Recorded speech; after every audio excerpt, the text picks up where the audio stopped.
আসসালামু আলাইকুম রহমতুল্লাহি বারাকাতু। তো আপনাদের মাঝে আজকে একটা ভিডিও নিয়ে আসলাম, রান্নার ভিডিও। কিভাবে আমি আলু ভাজি। তো আসলে আমার রান্নার তেমন অভিজ্ঞতা নাই। তো দেখি আপনাদের ভালোবাসা এবং দোয়া এবং আশীর্বাদের কারণে অবশ্যই ইনশাল্লাহ পারবো। তো আমার সাথে থাকেন, আজকে আলু ভাজি করে আপনাদের সব কিছু দেখাবো। পুরাপুরি আমাদের সাথে থাকবেন ইনশাল্লাহ। তো দেখতে পাচ্ছেন এখানে মরিচ, রসুন এবং পেঁয়াজ কত সুন্দর করে ধুয়ে দিছে, এখনো ধোয়া হয়নি, তো অবশ্যই ধোবো। আর এখানে 4 পিস আলু আছে। তো অবশ্যই আমাদের সাথে থাকবেন, অবশ্যই সব কিছু দেখাবো, দেখতে থাকেন। দেখতে পাচ্ছেন আমি পানির মধ্যে দিয়ে দিয়েছি সব, এখন ধুয়ে তুলে নেব, অবশ্যই দেখতে থাকেন। তো আমার ধোয়া শেষ, দেখতে পাচ্ছেন। তো এখন কি করব, এখন এই আলুগুন দিয়ে দেব পানির মধ্যে।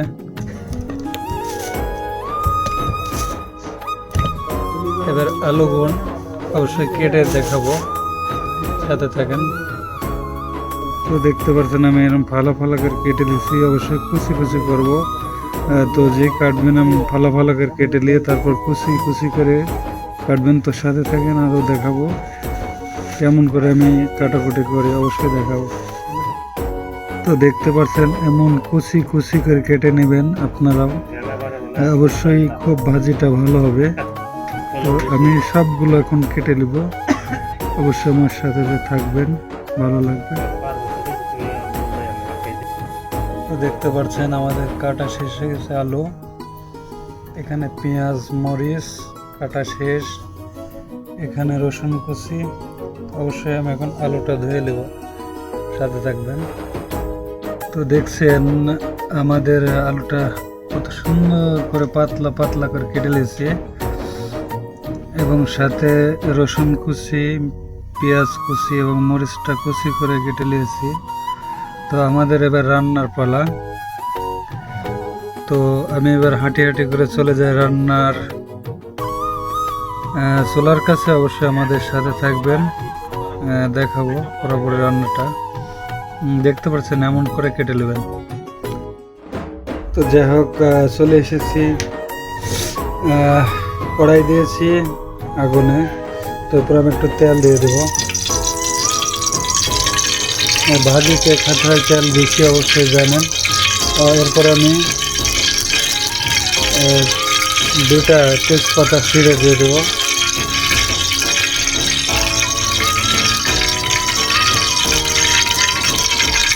দেখতে পাচ্ছেন এই প্রসেসে রান্না করলে অবশ্যই আপনার ভালো লাগবে ইনশাল্লাহ।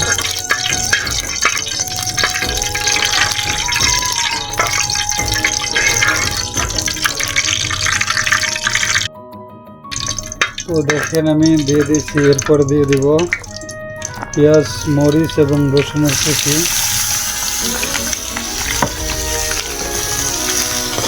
এটা নেড়ে দিব ভালো করে, অবশ্যই সবাই দেখবেন, আশা করি ভালো লাগবে। শেষ পর্যন্ত থাকবেন আমাদের সাথে।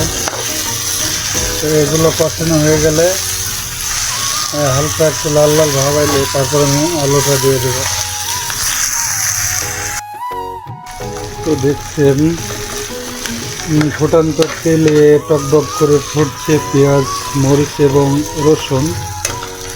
তো এরই মাঝে আমি একটু লবণ দিয়ে দেব, সবাই দেখতে থাকেন। পরিমাণ মতো, লাগলে পরে দেওয়া যাবে, সমস্যা নেই। পরিমাণ মতো এখন দিতে হবে। আমার লবণটা দিয়ে শেষ হয়ে গেছে।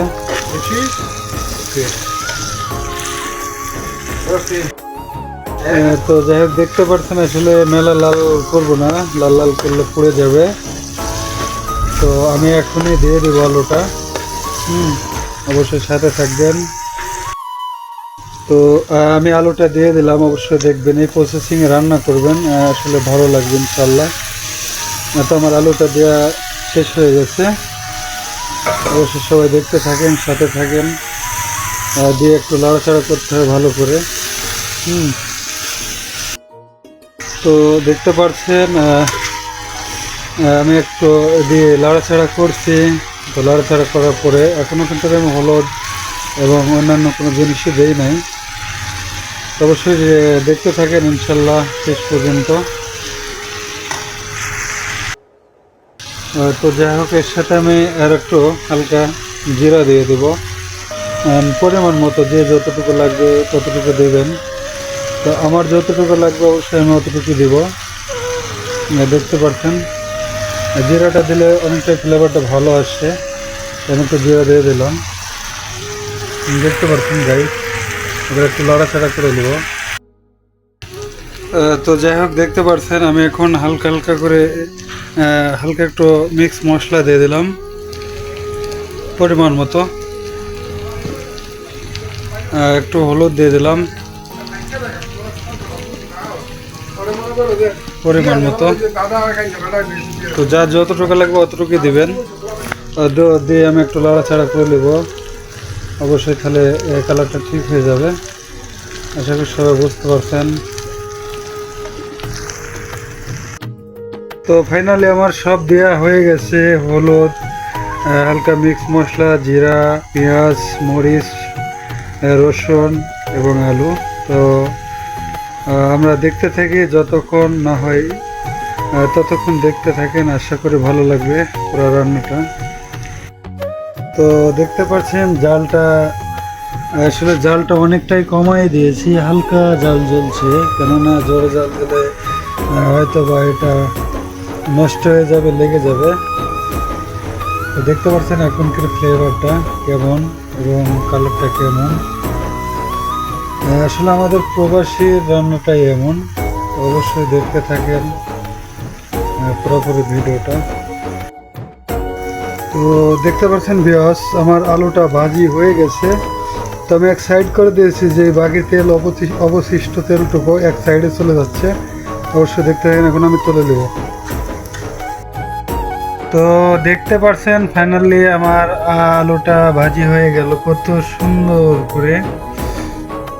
তো এই প্রসেসিংয়ে যদি আপনারা আলু ভাজেন তো আশা করি ভালো লাগবে। তো আবারও ভালো ভালো এমন কোনো ভিডিও নিয়ে অবশ্যই আপনাদের মাঝে চলে আসব। তো দেখতে পাচ্ছেন কত সুন্দর হয়েছে। তো খাওয়ার উপযোগী হয়ে গেছে এখন। তো পুরোপুরি ভিডিওটা অবশ্যই দেখবেন, এমনভাবে রান্না করলে অবশ্যই ভালো লাগবে প্রিয় গাইস। তো যাই হোক গাইস, ফাইনালি প্রতিদিন মামা রান্না করেন আর আজকে আমি রান্না করলাম। আসলে আমি এর আগে রান্না করতাম, তো কেমন হলো ভিডিওটা অবশ্যই দেখবেন।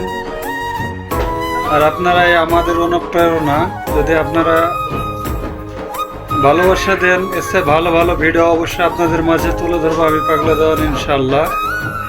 তো সবাই সাথে থাকবেন, পাশে থাকবেন, আর আমার এই চ্যানেলটা অবশ্যই দেখবেন, লাইক, কমেন্ট, সাবস্ক্রাইব করবেন। অবশ্যই ভালো ভালো ভিডিও আপনাদের মাঝে তুলে ধরবো। তো আজ এই পর্যন্ত কি, ভালো থাকবেন, সুস্থ থাকবেন। আসসালামু আলাইকুম রহমতুল্লাহি ওয়া বারাকাতুহু।